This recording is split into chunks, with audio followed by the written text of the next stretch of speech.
再来看民众党主席郭文德今仔登记参选2024年总统，那北合作敢是破局咯？郭文德是表示讲 DNA 无共，真歹合作。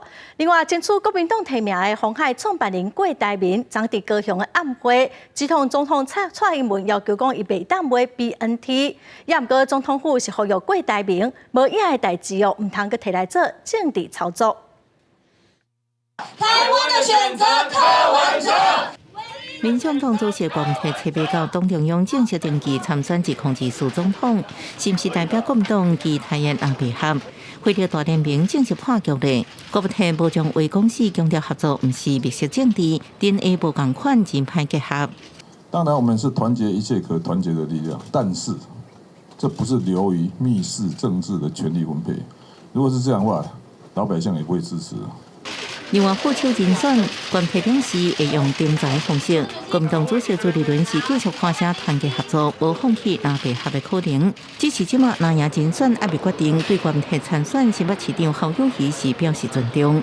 何主席有自己的想法跟不做，我们要给予高度的尊重。争取国民党提名郭台铭一个举办造势晚会，高级副总统传闻北派代表要求伊别买 BNT， 质疑民进党。看政治考虑比一名性命较重要，之所以决定放弃退休生活出来选总统。总统府半暝反驳，搁一摆还原疫苗采购事实，爱郭台铭唔但搁进行政治操作。今天呢，很多事情大家都知道，我也不在这里多说。我们大家在未来这个民主的道路上持续壮大台湾然后展现出我们对台湾自己的文化自信。